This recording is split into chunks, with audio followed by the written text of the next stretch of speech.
The Dharma talk title this morning is Either Or. Some of you might say either or. Either or. So the idea here is to have a talk title where I can talk about a particular topic. And that is, that talk title could go lots of different ways. I could just recite the book by Soren Kierkegaard called Either Or, which of course I've memorized. Not. So the idea here is if you practice meditation, if you become nauseated with samsara, which is usually what happens, a person does this, does that, and finally everything just starts to get like, I can't do this, I don't know what else to do. You might have tried all kinds of things. You might have tried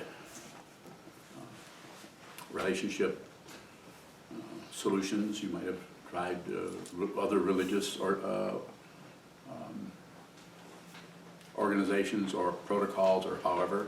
You might have tried drugs. You might have tried chemicals of various kinds, legal and illegal. And you might have tried other forms of meditation.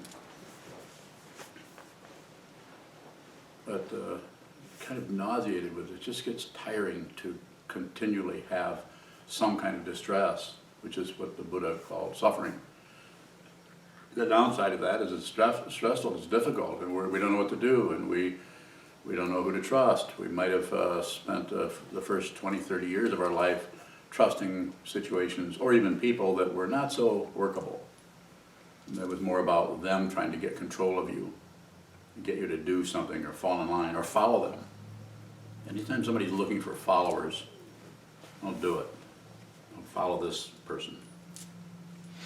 It might lead you off a really steep snowbank.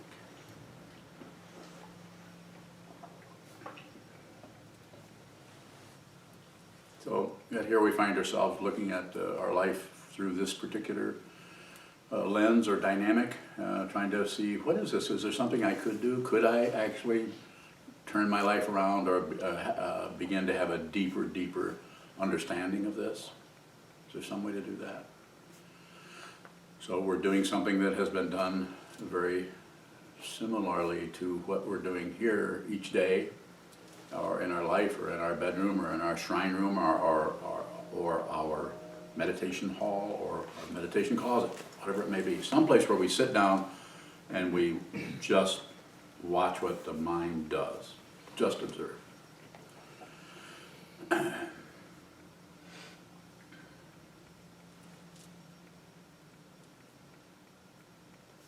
So either, if you practice in this way, I can guarantee you something, and I don't guarantee much. But this either or I can guarantee you. What is it? I'm about to tell you. Either you will become enlightened. I will guarantee that either you'll become enlightened, you will become completely anuttara samyak sambodhi, or you'll just settle down. Or as my teacher, my first teacher, Chogyam Trungpa, Rinpoche, the Dorje Drawdle of Mukpo, the Vidyadhara, said, you may not attain enlightenment, but at least you won't be a nuisance to everyone. I thought that was quite clever of him.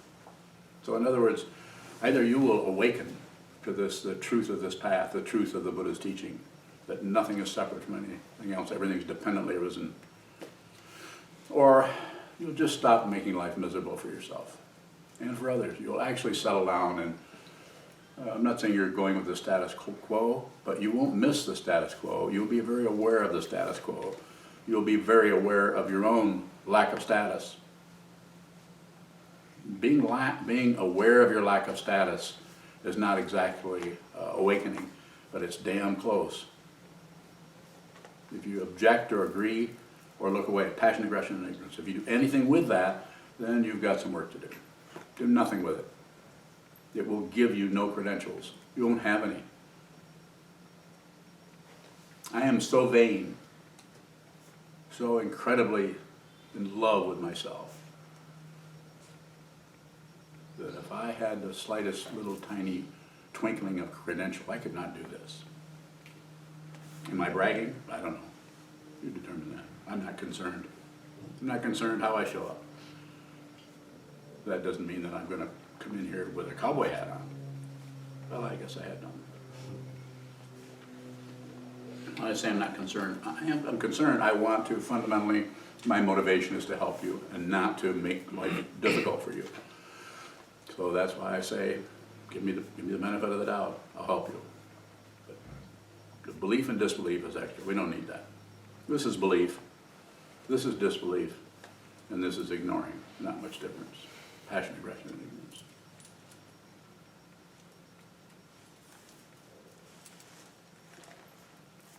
So either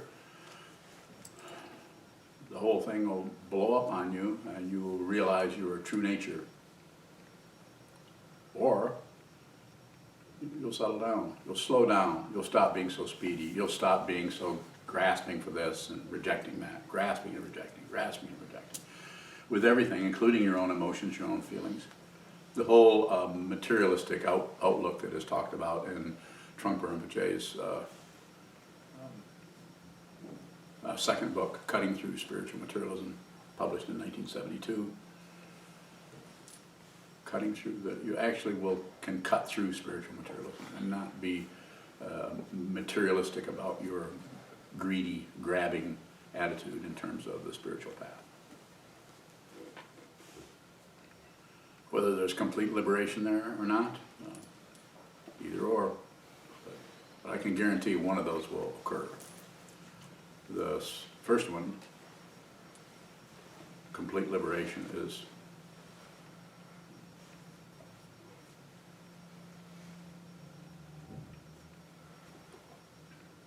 not an occurrence. The or settle down, that's a series of occurrences. Like, I'm less concerned about what people think of me. I'm not particularly bragging about it, but I'm just less concerned. I notice that they are, but it's not that important anymore to look good in front of certain people. Or if I look bad to certain people, not that concerned about it. Not flippant about it, not building up some kind of, I don't care what people think. Well, I just don't care what people think. I do whatever I want to do. You ever met anybody like that? In the mirror, probably. When you say settle down, does that mean fewer activities? Would show up different for each person. So some people, it could be more activities. There's no solid credential to affirm that, well, this is how it's done. You won't find that in some protocol. Well, maybe you may just be able to function more easily in your whatever your environment is, where there's a lot of physical. You just might find that you don't have much of an issue with that. You're able to settle down in that activity, but it's not necessarily the settling down, the person who doesn't do much and stays home all the time. Even get somebody else to milk the cows because they're too busy settling down. You have cows? You will.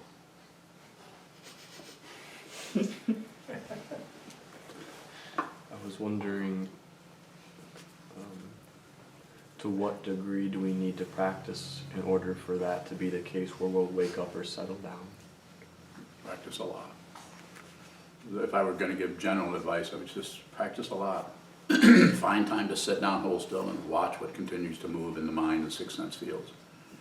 Just watch the movement. Just watch the escalator going up and going down and going up. Gathering information, shedding information. Gathering information, shedding information. I like this, I don't like this. I like this, I don't like this. Just observe that. Don't vote, don't buy into it. It's not that you wouldn't at some point, but when you do something about anything, any given thing that's on the move in your mind or in your world, you will do it out of an incredible clarity of what it is. You'll have complete clarity about what that is. Then you move into that with unconditional confidence. Right and wrong might be other people's preoccupation, but you are no longer there. You're no longer doing that anymore. No longer are hitting yourself with that kind of hammer. Yes, sir. What is the difference between a hierarchy and a credential? A hierarchy, the way I use it, is that it's a natural hierarchy. So it's like, and we can go different directions with that one, but I want to lay it out. We never assume that the roots of a tree should be where the leaves are. It's a natural hierarchy, and that's happening all over the place, in the human realm, in the animal realm. And you never see a squirrel beating up on a tiger. They just don't do it. They might think about it. They might team up, but even that, they're probably not going to do that. I'm being silly, of course, but it's like that. It's very obvious what the hierarchy is, as long as you personally or anybody isn't glazed over with their hopes and their fears and their all those complications that arise. What was the other part of the question? How is that different than a credential? The credential, the way I'm using that is something that that we need to subscribe to, or believe in, or grasp at, in order to protect ourselves from impermanence, suffering, and no self. So it's an artificial self, a credential. More? It's good. I'm thinking in my position where I'm a teacher alongside other teachers. I'm also an owner, and then I function as a director. And just knowing when I need, it just gets confusing when the hierarchy is natural, or when I'm imposing my credential because I'm operating out of hope and fear. You're just you're in a situation where it's always about awareness. Just what I would say is, don't do much with the situation. It's already there. You're the boss. It's your business. Well, it's actually Shigetsu's business, but you work for it. Where is she here? So I'm saying just go along with that, and notice your awareness of what's happening there is much more important than solving that as a problem. And so, no, I don't have to think about that anymore, but just stay in there. Just stay in there and watch what happens, and notice that there are times when you need to kind of pull rank on people, and there's other times when you could actually let that flow for a while and see what the fundamental nature of that is. People might get a little nervous around that if you're not putting your 2 cents worth in more, because they might feel more insecure, but they might be more able to be fully manifest at their complete intelligence may be included into your mandala, into that mandala of your business situation, rather than being too controlling, where people don't even get to be who they are. They don't get to function as their insight, their understanding of working with children and so on. Go ahead. I noticed that with some of your students you have a very relaxed relationship, and then other students I notice it's very clear who the teacher and the student is. Mm-hmm. And I'm just wondering how that, what's that telltale sign that that makes you shift? I don't shift, they do. I don't do anything. I don't do much. I don't do much. And some of what you're seeing there is your projection, because the people that it looks like I'm the most relaxed with, I'm probably the most demanding on. If that's what you're, but it's a mutual situation. Very mutual. So I don't need to be bossy or something. Whereas some people I need to shove around like you. So I'm just saying that everybody has a different kind of energy. So I endeavor, so far as I'm able, to meet them where they're at. And people ultimately probably feel put upon or helped or supported, or maybe not so supported. It probably moves all over the place. I wouldn't want to be a student of mine. It's like when you really need help, you don't get any, and when you don't want any help, you're going to go away. You noticed?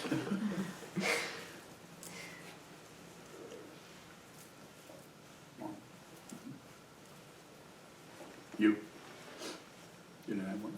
Suzanne? I thought you had a question. I think I did. Okay. Yeah, goes on. You said you'll either become enlightened or you'll settle down. Yeah, either or. But sometimes you say don't settle. Mm-hmm. So how can you relate the settle down and don't settle? Well, settling is artificial. settling down based on awareness is just, you're not anxious about things. The anxiety that you were dealing with, that's what I'm saying. You settle down, you stop having anxiety. If you do enough sitting, which some people are doing enough sitting, some people are not doing enough sitting, but still want to make demands on the practice. What do I do with that? Not much, except up here I'm going to talk about it. I'm not going to talk to people individually about it until they give me permission. They won't give me permission, they're not going to hear from me. But that doesn't mean I miss it. I'm not up here to brag about how insightful I am, but I don't miss much. It's more about that if you have it. So, It's not settling, so settling isn't settling. not in that sense, no.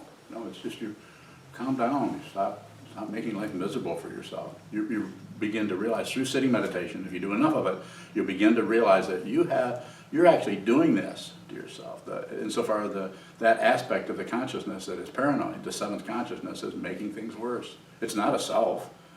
There isn't any self. There isn't anybody. There's no solid being. Don't believe a word I say. Don't believe that, but find out. How can I sit up here and be so adamant about that? I'm positive about it.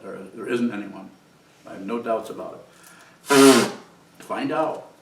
If you find that out, there's much else you have to do. Everything else takes care of itself because you're no longer some kind of a separate person with this issue or that issue, or running here, running there, being criticized by this or criticized by that.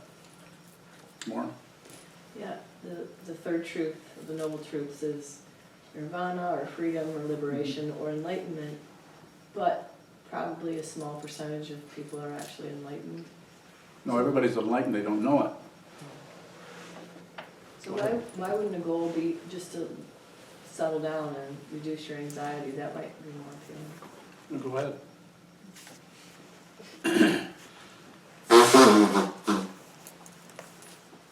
I mean, you could just use it that way.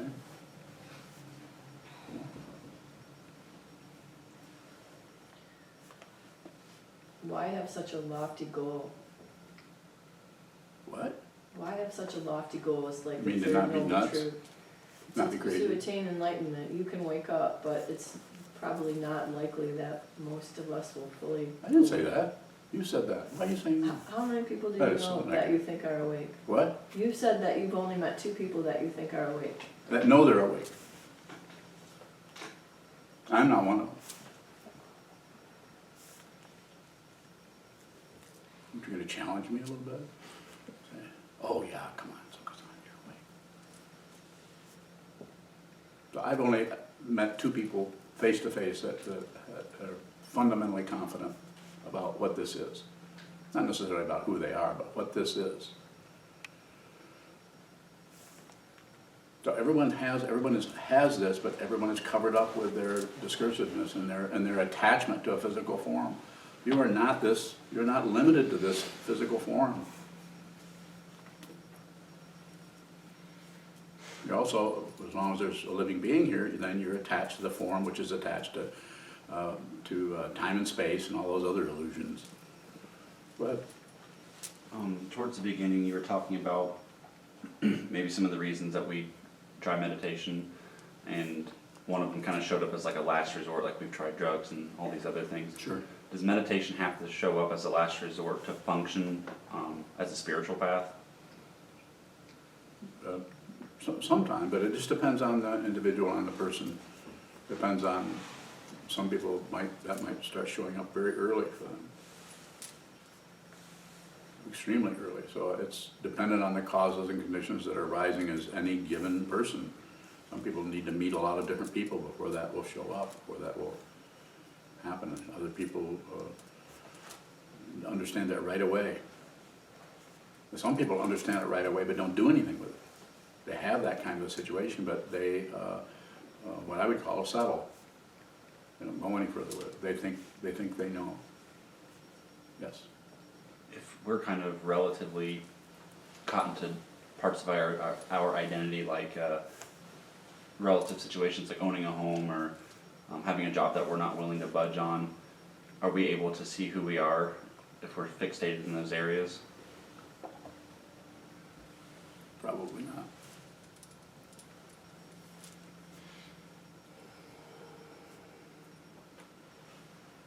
either or seems to point at a clear polarity, and things often look much more continuous to me. I wonder if not seeing that polarity is missing something.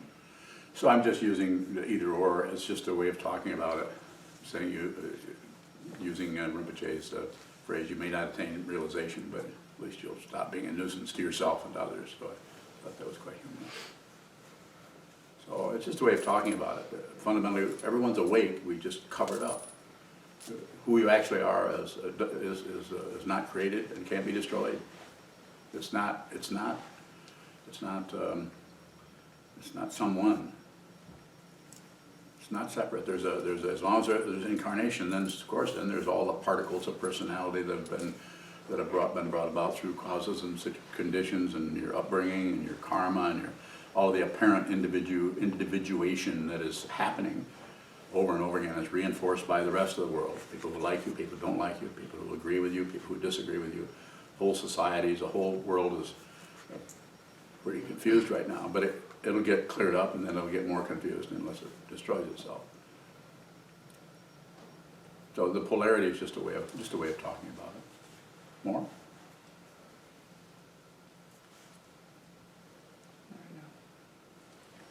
Is enlightenment nothing?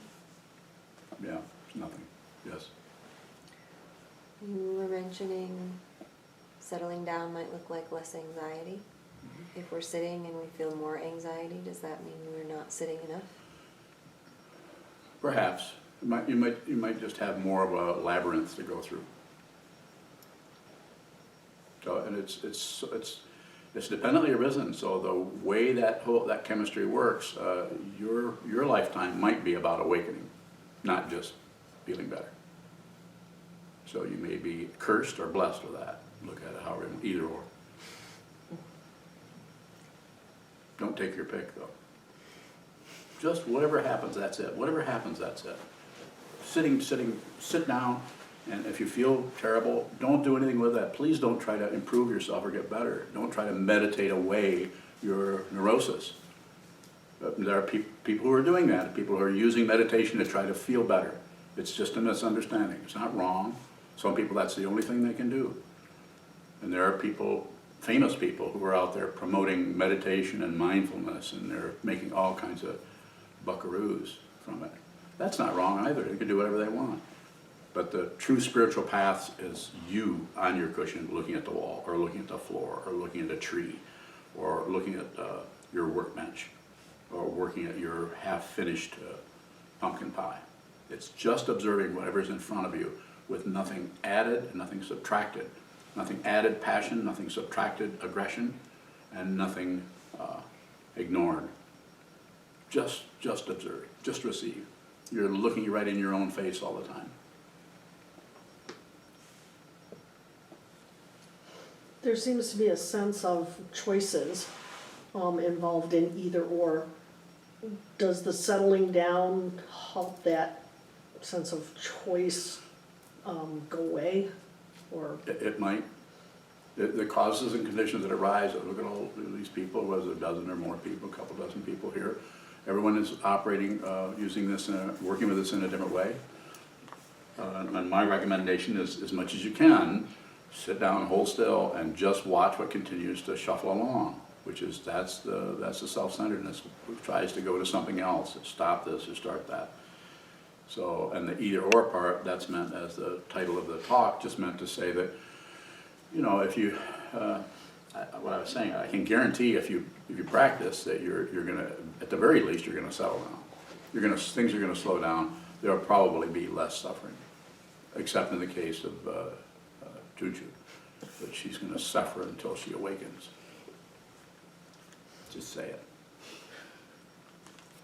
Everybody's grinning but you. Kind of sadistic of them, isn't it? And these are your friends. I hadn't idea what your enemies are thinking. You want to know?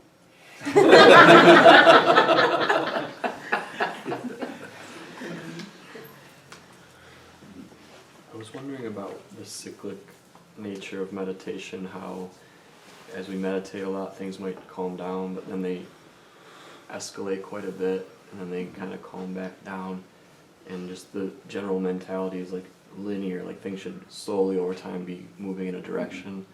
So what is that that's constantly moving back and forth while? It's your mind. You're actually concluding things about that. Things are getting worse, things are getting better. Things are just, it's just the nature of the physical situation of being embodied and being connected with the body-mind complex. Is there anything that is changing or shifting as we meditate over years and decades? So I guess I'm asking, like, the feelings aren't really an indicator of what's happening, and I'm just wondering, over that period of time, is there something that is softening or is changing? Perhaps. That's what I was saying about you may settle down. It depends. You may, but something is, by sitting down, holding still, and not doing anything, at least you'll settle down. I mean, you're just settling down by sitting down and not doing anything. You're retraining, you're reorganizing your whole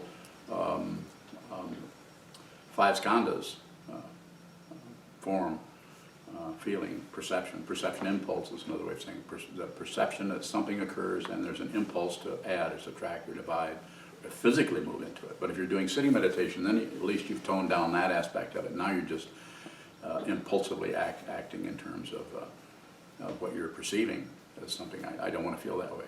Why am I feeling this? Why is this happening? So we keep buying into that complex thing we call our life and our karma, and we come into this relative, this human realm, and there isn't anyone. So when that's realized, then you may feel good, you may feel bad, you may feel happy, you may feel sad. Sorry to make that rhyme. But you won't mind. You'll just notice that things are just coming and going. Leaves fall off the tree, then more grow back on next year. It's all over. The cycles are all over the place. Just like this side of those who study astrology, the cyclic movement there is completely impersonal. Yet it's personalized by the very quality that is represented by any one of those cyclic movements, which you can actually go in and spend your whole life rummaging around in that thing, and you can actually look like an astrologer. Just like you can with philosophy, or you can with the I Ching, or you can do it with the Enneagrams, you can do it with anything. But my recommendation is that you sit down and look at the circularity in your mind and notice that which sees the circularity is not circular.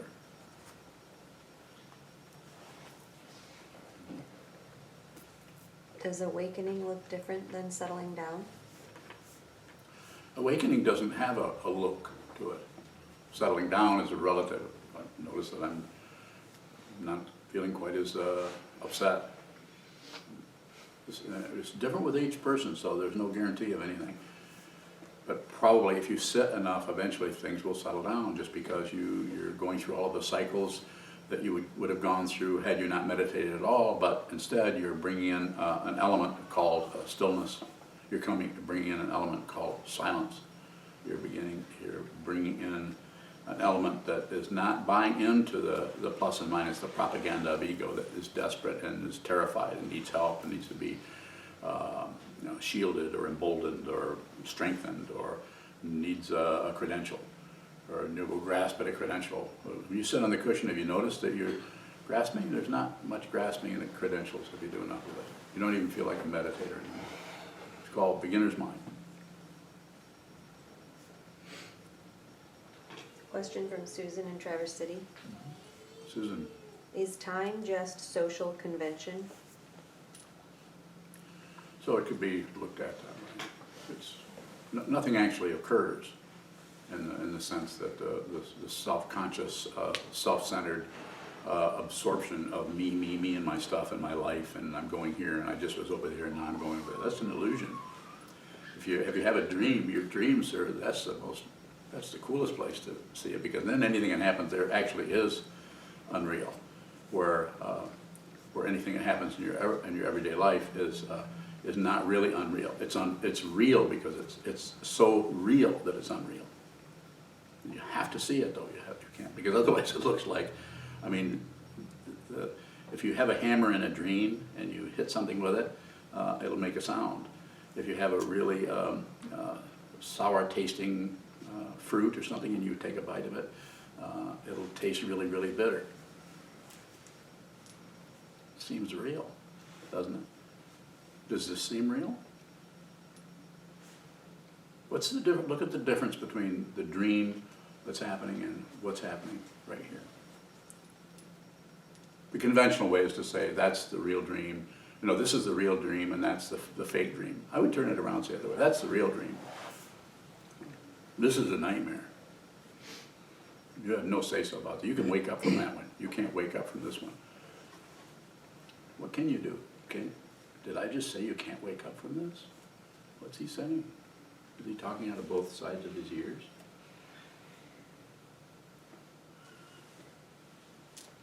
Susan has another question, and I think it's, is time observable?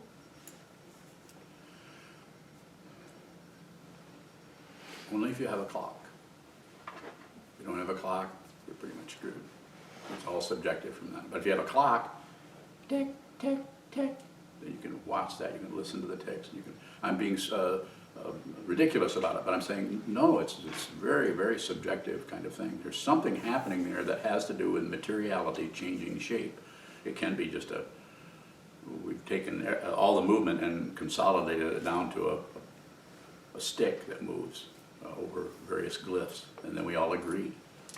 But the actual, if you sit and face the wall, anybody who does that for any length of time will notice that a 4-hour block set might as well be 20 minutes. A 20-minute set might as well be sitting all day.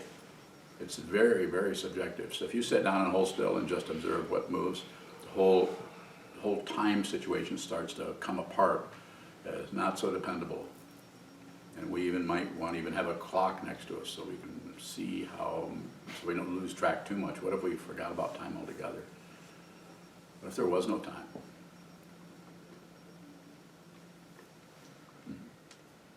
Still confused about the idea of settling, as it seems like as I've practiced, like Chazon was saying, the emotions or the difficulty seems to get stronger. Mm-hmm.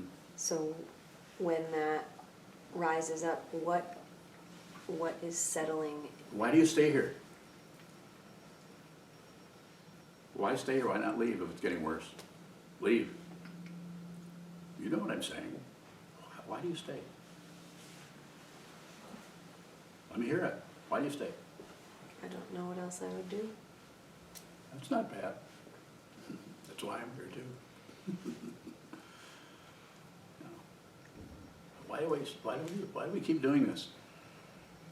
No, there's no guarantee, no promises. Actually, sitting practice meditation, we start to look at how difficult this is to do this.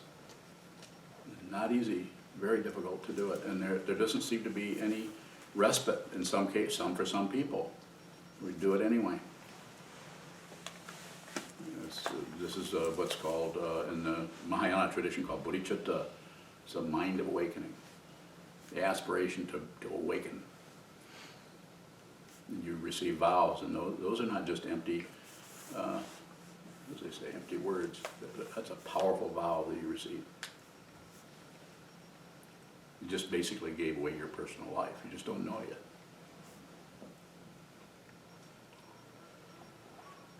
Is awakening the process of settling down? It starts that way. Just for someone, Juchu came here and has settled down in the sense that she practices every day. The karma that was taking her, not to just comment on you, but taking anybody, taking you in circles, eventually if you come and start relating to this practice, something starts to slow down. You might not feel great, you might have your nose rubbed in your negativity a lot longer than you would like, but there's some kind of change starts to happen. I could say, how do you think I feel? I mean, the only reason I'm here is I'm extremely stubborn. I just don't, I'd rather die than give up. I don't give up.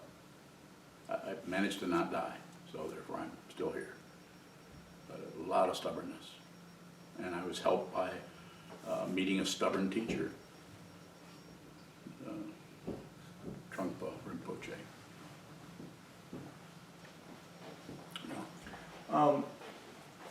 So it seems like maybe activity continues, but what changes in our relationship to that energy as we settle down? There's less of an attachment or a rejection or an ignoring, but just less of that. There's some, but there's less of it. Just a more relaxed, seeing the grasping and seeing the rejecting, seeing the passion, seeing the aggression, and seeing the ignoring. Just a more, there's going to be a gradual aspect of that, more than likely, with each person. And with some people, it can just start to tighten up because you could say I could speculate and say, you might have the last 3 lifetimes where you hid out from everything.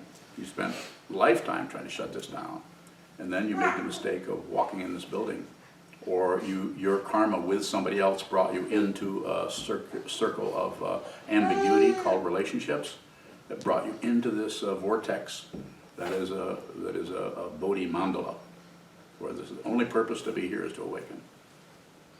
Although there's all kinds of other things happen, we have a community, we have a society, we all eat different food, we all dance to a different, what do they call them, drummers?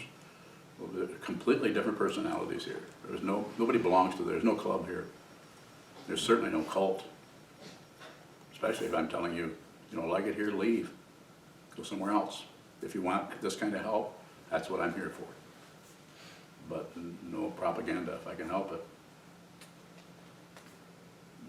I was wondering, it seems that some areas may start to loosen up after being here for a while, but it's such a cloistered life that we become really used to people having similar ideas and talking about things in a similar way. Is there a way to work with when we start to clamp down on what we're doing here? That showed up really strongly when I went to that yoga training, and all of a sudden people are talking about things differently, and I immediately see myself judging that or saying, "Oh, that's ridiculous." So what do we do with when we fixate here? Just awareness. So that's why this is not a cloistered. That's why it's a different kind of monastery than the ones who have really strict rules where everybody has to be quiet and no one. There's strong forms in some ways, but in other ways, a lot of open situations going on. It's becoming as the fundamental quality of as the practitioners here become stronger, the openness to the so-called outside world also becomes more elaborations happening there, like the yoga studio, like having someone come there who's a massage therapist who's not particularly a member of this community who's going to work there. So a little bit of that is starting to happen. It needs to. I'm wondering about if it's almost like I become more sensitized to being out in the world, so that leaving here becomes more difficult or more painful. Is there a way to work with that? How the outside world becomes kind of foreign in some ways? I think it's just awareness. It was foreign before you noticed it. So just continue, keep going. Use that. Sometimes when I feel like crap, When you feel like what? crap, Oh, crap. the statement that I've heard you make of someone tells you they feel like crap and you say good Yeah. goes up, and like the sentiment that, well, I feel like crap, but it must mean I'm looking at the right thing. Is that extra? Can that be helpful? Should I leave Looking that at to you? looking at the crap was fine, and the comment, I must be looking at the right thing, is extra. Just look at the crap. No congratulations. No affirmation that this is doing the right thing. You don't need it. I mean, you're here, you're looking at it. You don't need anything extra. You don't need a commentary. You don't need a credential. Go ahead. What about when that affirmation shows up? Then it just shows up. If it's spontaneous, then it's like weather. But if it's your intention to take something that is unstable and is a little threatening because of the difficulty, and try to seal it up with something, a comment on it that validates it, then you're buying into that aspect of dependent origination or pratitya samutpada that is that aspect of the circularity that creates more and more issues, more and more confusion, more and more affirming some kind of entity who is living dying, succeeding, failing. So don't do anything with it. Yes?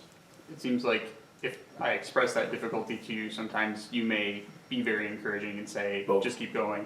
So I'm just looking at you, so I don't have a protocol. I don't even decide what to do ahead of time. I don't plan much. Not that I don't plan something, but usually I just get, you know, to plan. That's because of her planets. There's a lot of planets in the 12th. Oh, you mean that other kind of plan. So, but there's some of that going on, and so it might have to do with seeing you and feeling like, I'm not saying I'm concluding it, but I might just spontaneously try to be more encouraging to you. Another time I might say, you might say I feel like crap, and I might say good. So I don't have any kind of special insight into anything. I'm not saying, oh, I can see what you really need to hear. I don't function that way. Probably obvious if you've been around me very much that I don't know much. Question from Vishal in San Jose. Vishal, boy, it's got to be early out there. Vishal's out of bed already?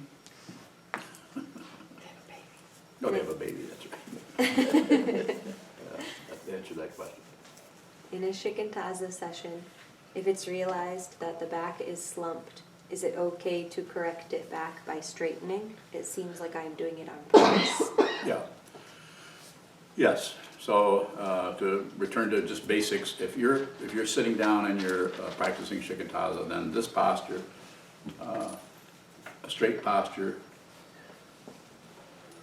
symmetrical, like so, left over right with the thumb slightly touching. You could do this if you wanted to. Sometimes people, this bothers their neck. You can also put your rest this just up in there, what the Japanese call your hara.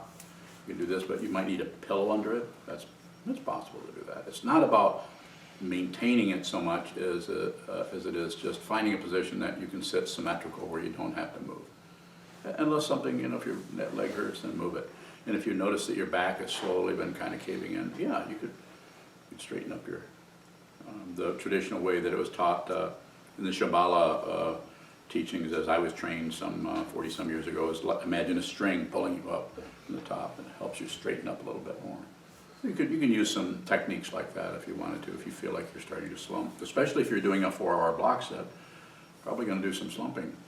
But that's just have a time when you just everything straightens up again and you start over. Beginner's mind, you just start over and start over and start over. But at some point, you don't move too much. But you might, depending on your particular physiology. Some people are able to just sit like this long periods of time right away as soon as they start meditating. And other people can't sit, never really learn to sit still. They just can't do it. It's too painful, depending on your own body. So yes, I would say, Vishal, I would say straighten up, and then you don't want to be too rigid, but then drop down just slightly into it. And then just relax, and then just observe. Anything else? Is He has a follow-up.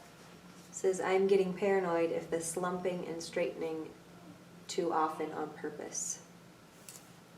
Nah, don't worry about it. It's a very simple thing. I can understand a little bit where you're coming from on that, but just proceed. Just a lot, whatever the paranoia is part of what's happening. It's not something you should get rid of. You don't ever have to get rid of that paranoia. How do you think you're going to save all beings if you're not paranoid? All beings are paranoid. You have to participate in that paranoia with them to understand what they're dealing with, what they're going through. But there's no one doing it. That's the realization. The paranoia will be there. The bears are coming out of the forest. The snakes are coming out of the swamp. And you're in danger. Not really. But it sure looks like it. And it's going to look like it to others. Help them. Protect them. Show them that that's unreal. Tell them that that's very real. That's why it's so unreal. Those are the ways we help. According to the tradition, we give food or help or money or support or shelter to people, and we also teach them the Dharma if they're ready to hear it. This is how you meditate. This is passion, aggression, and ignorance. These are the 3 poisons. This is the way we avoid our life and try to be some special person. I teach them the Dharma, the Four Noble Truths, the Eightfold Path, the 12 Links, and on and on. And then the third one is protect them, give them fearlessness. How do you do that? You have to be fearless. You don't become fearless by getting rid of what you're afraid of, or becoming not afraid yourself. That's a misunderstanding. So use the paranoia. Good luck. Stay in touch. Yes. And a question come up around what Sokuzan was bringing up. It seems like on a certain level that just having a monastery could become like an empty thing where we're just trying to support Buddhism and not actually support people's awareness. As a community, how do we keep that at the forefront? I'll help you. When I'm dead, you're on your own. So somebody should awaken. That's what I would recommend. Anybody up for that?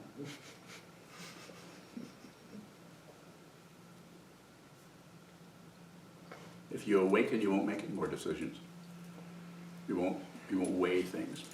This would be better. That's political. This is not the politics of experience. Don't work here. They do in other realms, other ways of working with life and death, but not here.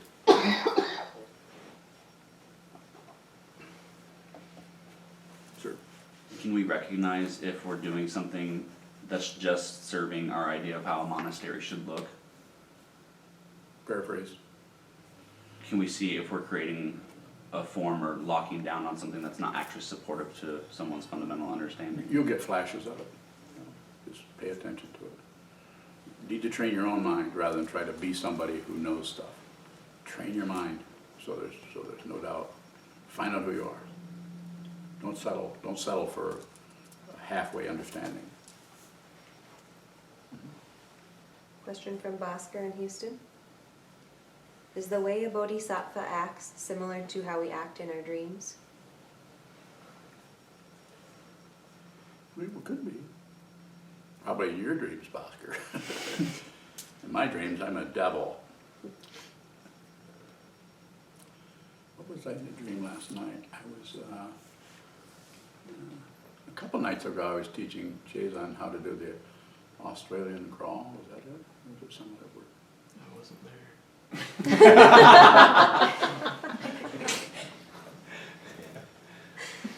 Yeah, you were. And it's a special kind of a stroke where you actually swim above the water. You can wear a business suit. You don't get it wet. Quite amazing. I was teaching him how to do that. So I don't know if that would be a very good example. That was just kind of showing off. So I think it's best to do it right here in this world, right where you're at. And all you really have to do is receive. Most important part of giving is just receive what the person is. People need to be heard, need to be understood. They don't necessarily need to be corrected. Joseph. Rage Against the Machine has a song called Wake Up. It's at the end of the Matrix. Is that helpful?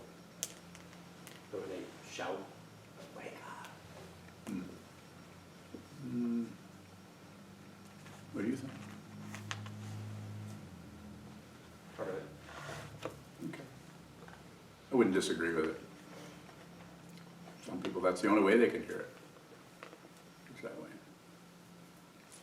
You should guide. Does awareness in dreams help us with our awareness in this life? Yeah. Well, it's good to pay attention to dreams. We've done a lot of things with dreams. There's different ways of working with it. Don't have time in this talk to talk about it, but yeah, dreams are important to look at. Sometimes we've had practices, I've done them, other people here have done them, where you write down your dreams. Not so much to try to, it's not about looking at the symbols of dreams, which has been done by all kinds of psychologists and different people, but it's just about having that be a more open dimension where your dream world and your everyday world, you begin to see how similar they are. They seem so solid. When you're in the dream, it seems so real. Just like this seems so real. Any other, one more question if you have it? There's someone out there. Joseph? You'd said earlier that the observer that's, or what is observing circularity is not circular. Does it have an appearance or form if it's not circular? No. What makes it not circular? It's not going in circles. It's watching the circles. It's still a path quality, but it's there's no footprints. It's still path because there's still an observer of something else. But there's not leaving any footprints anymore. So the karma is being built up over a lifetime is not there like it was before. It's just less and less and less. It's part of the progressive stages of meditation on emptiness, which is Khenpo Sochim Jamso's book title. This is the progressive stages, but at some point it's just empty. There isn't anything. There isn't anything else. There's no elseness to it. There's no one. There's no awareness. No footprints. No footprints. Yes. A follow-up question from Bhaskar. Mm-hmm. What I meant was the way we act in dreams seems to be arbitrary and surprising to ourselves when we wake up.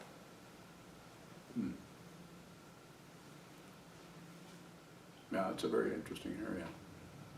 So, but his question was about the Bodhisattva path. So, Is the way a bodhisattva acts similar to how we act in our dreams? okay, I'm following you now. Yes, thank you. Yes, it's very similar to that. Yeah, you're pretty much screwed.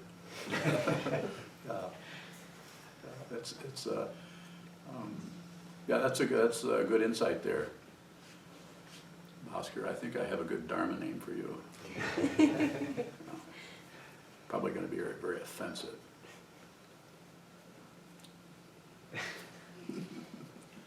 I can't wait to give it. Okay, thank you so much.